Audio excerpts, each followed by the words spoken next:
তাহিরপুরবাসীদের কাছে আবার একটা নতুন আপডেট। কারণ তোমরা তো সবাই জানোই তাহিরপুরে 20 ডিসেম্বর আসতে চলেছে আমাদের দেশের প্রধানমন্ত্রী নরেন্দ্র মোদী। এটা কিন্তু আমাদের তাহিরপুরবাসীদের কাছে একটা গর্বের বিষয়। তো মাঠের পুরো টেক্সচার এবং মাঠে কিন্তু খুব সুন্দরভাবে কাজ চলছে, মাঠের একদম লুক চেঞ্জ হয়ে গেছে।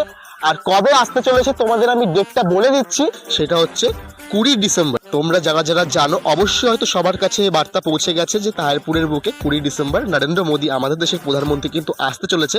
কিন্তু যারা যারা জানো না তারা অবশ্যই জেনে নাও, তাহিরপুরের পার্কের মাঠ এক কথায় তোমরা জানো বা এক কথায় সবাই জানে, কারণ আগেও এই মাঠে অনেকে এসছে।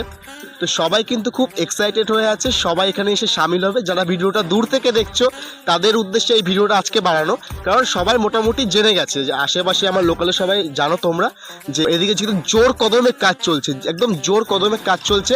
আমি দেখাবো 20 তারিখে লাইভে যে কত লোকজন কত এক্সাইটেড, কোথায় ল্যান্ড করবে, কোথায় আসবে, গাড়ি করে পার্কের মাঠে আসবে, সবকিছু লাইভ আপডেট তোমাদেরকে আমি সেদিন তুলে ধরবো তোমাদের সামনে। তোমরা আমার পেজটা না কন্টিনিউ দেখতে থাকো, ফলো করে রাখো, যাতে নতুন নতুন ভিডিও আপডেটেড ভিডিওগুলো তোমাদের ফোনে বা তোমাদের কাছে সবার আগে এসে পৌঁছায়। কথা সকলের উদ্দেশ্যে বলতে চাই যে এই যে ভিডিওটা বানাচ্ছি কোনো পার্সোনাল পার্টিকে কেন্দ্র করে কিন্তু ভিডিওটা বানাচ্ছি না, এই ভিডিওটা সবার জন্য, সবাইকে আসার জন্য এখানে অনুরোধ করছি, ঠিক আছে? তো কেউ ভুলভাল কমেন্ট করো না আগে থেকেই, ঠিক আছে? তো এই ছিল আজকের ভিডিও। যদি ভিডিওটি ভালো লেগে থাকে লাইক কমেন্ট শেয়ার সাবস্ক্রাইব, এবং যারা ফেসবুক থেকে দেখছো ফলো করে দিও, ঠিক আছে? আর দেখা হচ্ছে নেক্সট ভিডিওতে। টাটা।